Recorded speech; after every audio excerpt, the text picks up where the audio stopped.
पश्चिम Asia में युद्ध का 28वां दिन। ईरान युद्ध की शुरुआत के बाद ट्रंप की पहली कैबिनेट बैठक 1 घंटे 40 मिनट तक चली। ट्रंप का कैबिनेट बैठक में दावा, सुलह के लिए ईरान गिड़गिड़ा रहा है। ईरान के ऊर्जा ठिकानों पर हमले 10 दिन के लिए टाला। नई डेडलाइन अब 6 अप्रैल तय की गई। ट्रंप ने आगे कहा कि मैं डील करूंगा या नहीं, ये तय नहीं हुआ।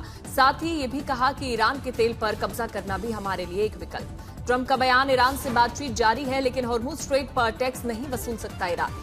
ट्रंप बोले, ईरान ने उसे 8 तेल टैंकर गिफ्ट किए हैं और सभी टैंकर पर पाकिस्तान का झंडा लगा था। देर रात ईरान के तेहरान और कराच शहर में सुनाई दी तेज धमाकों की आवाज। अमेरिका इजरायल ने किया हमला। ईरान के राष्ट्रपति पेजेश्कियान का बयान, रूसी राष्ट्रपति पुतिन के संदेश और रूसी लोगों का सहयोग इस युद्ध में हमें प्रेरित कर रहा। ईरान के विदेश मंत्री आरागची का बयान, युद्ध की शुरुआत से ही अमेरिकी सैनिक जीसीसी में स्थित सैन्य ठिकानों में भागकर होटल और दफ्तरों में छिप गए। आरागची का आरोप, जीसीसी नागरिकों को मानव ढाल के रूप में इस्तेमाल किया गया। इजरायल का दावा, लेबनान के हाजिर क्षेत्र में हिजबुल्लाह की टैंक रोधी टुकड़ी के एक वरिष्ठ कमांडर हसन मोहम्मद बशीर को मार गिराया। तनाव के बीच सरकार ने फिर से कहा कि देश में तेल गैस की कोई भी कमी नहीं, सुचारू रूप से जारी है सप्लाई। देश में अभी 60 दिन का स्टॉक बाकी। यूपी सरकार के तेल गैस को लेकर अफवाह फैलाने वालों को दिया अल्टीमेटम, कहा अफवाहबाजों पर सख्त एक्शन का निर्देश। अमेरिका ईरान युद्ध के बीच भारत के लिए राहत, नौसेना ने सुरक्षित मार्ग सुनिश्चित किया। एमवी जगवसंत गुरुवार देर रात भारत पहुंचेगा। एक और जहाज हॉर्मुज के रास्ते भारतीय बंदरगाहों की ओर आ रहा है। खामेनेई की मौत के बाद ईरान में परमाणु बम की मांग तेज, एनपीटी छोड़ने पर भी बढ़ा दबाव। ईरान की दुनिया भर के देशों को बड़ी धमकी, कहा अगर अमेरिका ने ईरान पर किया जमीनी हमला तो लाल सागर और अदन की खाड़ी को जोड़ने वाले बाब अल मंदेब जलडमरू मध्य को कर देगा बंद। इजरायली रक्षा मंत्री का बड़ा दावा, ईरान के बंदर अब्बास में आईआरजीसी के navy commander rear admiral Alireza को मार गिराया। मध्य पूर्व युद्ध को बीच अमेरिकी राष्ट्रपति ने दोहराई पुरानी बात, कहा समझौते के लिए गिड़गिड़ा रहा है ईरान। अमेरिका के राष्ट्रपति ट्रंप की ईरान को नई धमकी, कहा बेहतर होगा कि वो जल्द ही गंभीर हो जाएं, इससे पहले कि बहुत देर हो जाए। नेटो देशों पर भड़के राष्ट्रपति Trump, social media site truth social पर लिखा, नेटो देशों ने ईरान जैसे पागल देश के खिलाफ मदद के तौर पर कुछ नहीं किया। ईरान अब सैन्य रूप से हो चुका है पूरी तरह तबाह। ईरान के सैन्य बल आईआरजीसी का बड़ा दावा, कहा उसने इजरायल के कमांड सेंटर और न्यूक्लियर साइट्स को बनाया निशाना। यह हमला दक्षिणी डेड सी क्षेत्र में किया गया। ईरान को लेकर अमेरिकी मीडिया का बड़ा दावा, अमेरिकी हमले की आशंका को देखते हुए ईरान ने खार्ग द्वीप को माइन से भर दिया। अमेरिकी मीडिया के रिपोर्ट्स में दावा किया गया है कि ईरान ने अपने सबसे महत्वपूर्ण खार्ग द्वीप की सुरक्षा को बेहद ही कड़ा किया। द्वीप पर बिछाई गई बारूदी सुरंगें, अतिरिक्त सैनिक और एयर डिफेंस भी तैनात। ईरान युद्ध को लेकर चीन के विदेश मंत्रालय ने की तनाव कम करने के लिए अपील, कहा सभी पक्षों को एक ही दिशा में काम करना चाहिए। पीएम मोदी आज सभी राज्यों के मुख्यमंत्री से करेंगे बातचीत, वेस्ट एशिया के हालात पर होगी चर्चा। बैठक में पीएम मोदी करेंगे राज्यों की तैयारियों और योजनाओं की समीक्षा। आचार संहिता लागू होने के कारण चुनाव वाले राज्यों को इस बैठक में शामिल नहीं किया जाएगा। पश्चिम बर्धमान में सीएम ममता बनर्जी की जनसभा, बीजेपी पर जमकर किया हमला, कहा बीजेपी करती है तुष्टिकरण की राजनीति। चुनावी रैली में ममता ने निर्वाचन आयोग को घेरा, कहा चुनावी प्रक्रिया से हटाए जा रहे लोगों के नाम लिस्ट भी छुपाई जा रही।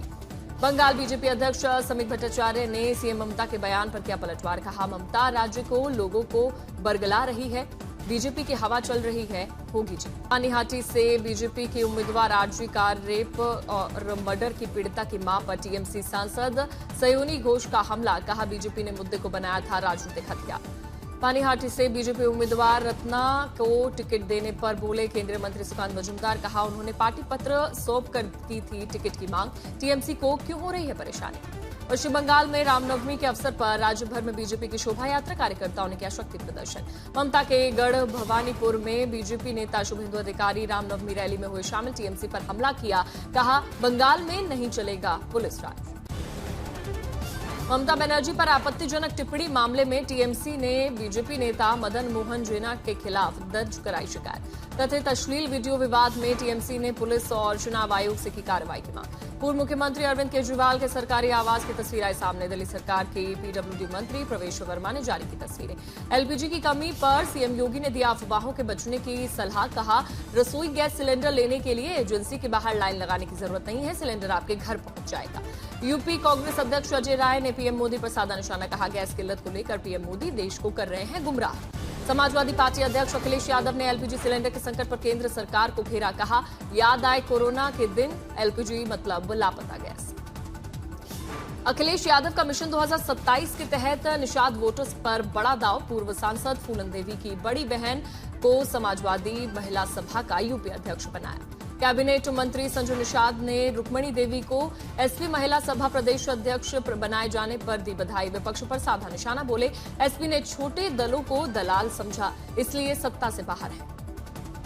गोरखपुर से बीजेपी विधायक देवेंद्र प्रताप सिंह ने अपनी ही सरकार पर उठाए सवाल। सुल्तानपुर पुलिस पर सत्ता दुरुपयोग का आरोप लगाते हुए इलाहाबाद हाईकोर्ट को लिखा पत्र। पीएम मोदी 1 दिवसीय दौरे पर 31 मार्च को जाएंगे गुजरात। कई परियोजनाओं का करेंगे लोकार्पण। गुजरात के जामनगर में आम आदमी पार्टी का शक्ति प्रदर्शन। विजय विश्वास सभा में केजरीवाल ने बीजेपी पर वार करते हुए कहा, बीजेपी ने सौराष्ट्र को किया बर्बाद। रामनवमी के अवसर पर नागपुर के पुदेश्वर राम मंदिर में भव्य शोभा यात्रा का आयोजन। सीएम फडणवीस और नितिन गडकरी ने राम रथ को खींचकर की यात्रा की शुरुआत। एडीआर रिपोर्ट के अनुसार 2024-25 में बीजेपी को अन्य सभी राष्ट्रीय दलों के मुकाबले 10 गुना ज्यादा चंदा मिला। कुल 6,648 करोड़ रुपए जुटाए। कंज्यूमर प्रोटेक्शन बॉडी यानी सीसीपीए ने रेस्टोरेंट और होटल वालों को दी चेतावनी। कहा, खाने के बिल पर एलपीजी गैस सरचार्ज लगाया तो होगी कार्रवाई। केदारनाथ यात्रा 2026 की तैयारियां पूरी। डीएम और एसपी ने लिया जायजा। पैदल मार्ग से टूटे ग्लेशियर जल्द हटाने का दिया निर्देश। रुद्रप्रयाग के केदारनाथ धाम में भारी बर्फबारी। मंदिर परिसर समेत दूर दूर तक बिछी बर्फ की सफेद चादर। कोलकाता में हुई झमाझम बारिश। मौसम विभाग ने अगले 2 दिनों के लिए जारी किया ऑरेंज अलर्ट। भुवनेश्वर में मौसम का बदला मिजाज। तेज हवाओं के साथ मूसलाधार बारिश। जल भराव से यातायात प्रभावित। रामबन में भारी भूस्खलन के कारण गिरे पत्थर, जिससे जम्मू श्रीनगर राष्ट्रीय राजमार्ग बाधित। सड़क के दोनों ओर फंसे सैकड़ों वाहन। चैत्र नवरात्र का आज 9वां और आखिरी दिन। रामनवमी महापर्व पर आज मां सिद्धिदात्री की पूजा अर्चना।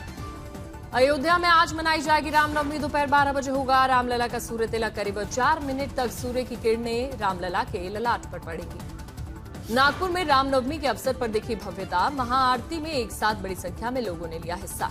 धौलपुर में मर्यादा पुरुषोत्तम श्रीराम का जन्मोत्सव हर्षोल्लास के साथ मनाया गया। शाम को निकाली गई भव्य शोभा यात्रा। दिल्ली में 2 दिवसीय 13वें विश्व भोजपुरी सम्मेलन का भव्य आयोजन। कार्यक्रम में केंद्रीय मंत्री चिराग पासवान और पूर्व लोकसभा अध्यक्ष मीरा कुमार हुए शामिल।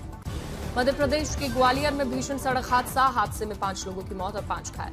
एमपी के छिंदवाड़ा में हुए भीषण सड़क हादसे में अब तक 10 लोगों की मौत। कई घायल मृतकों के परिजनों को 4 लाख, घायलों को मुफ्त इलाज और आर्थिक सहायता। सड़क दुर्घटना के बाद सरकार सक्रिय। जबलपुर से डॉक्टर्स की टीम रवाना। भोपाल में कंट्रोल रूम स्थापित। छिंदवाड़ा हादसे पर निर्देश जारी। घायलों के बेहतर इलाज के इंतजाम। प्रभारी मंत्री को मौके पर पहुंचने के आदेश। चाईबासा में मालगाड़ी दुर्घटनाग्रस्त। ट्रेन परिचालन ठप। यात्री ट्रेन फंसी। देवघर में एक दुकान में लगी भीषण आग से लाखों का नुकसान। मौके पर पहुंची दमकल की टीम ने आग पर पाया काबू। आगरा में हाई टेंशन लाइन की चपेट में आई आलू से भरी ट्रॉली में लगी आग। ट्रॉली में सवार 6 लोगों में से 1 मजदूर घायल।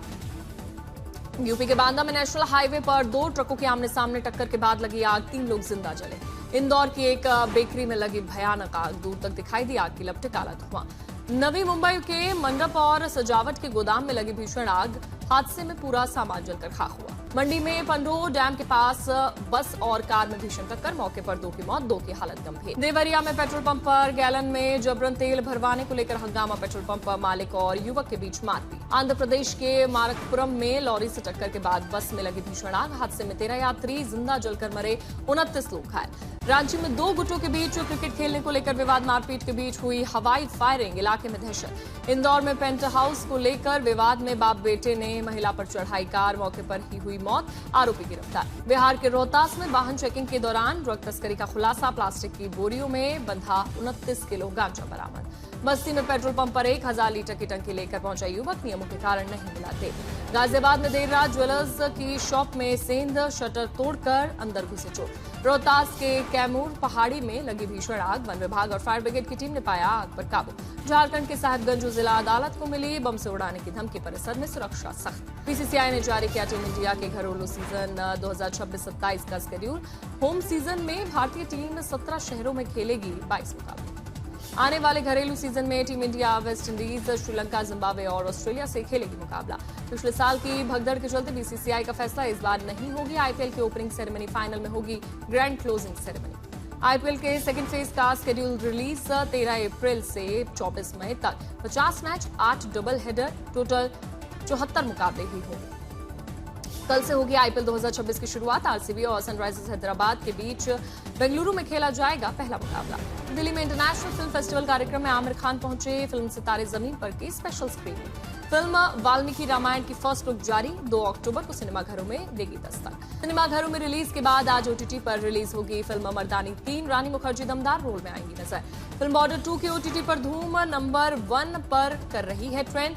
फिल्म में सनी देओल के साथ वरुण धवन और दिलजीत दोसांझ मुख्य भूमिका में नजर आए।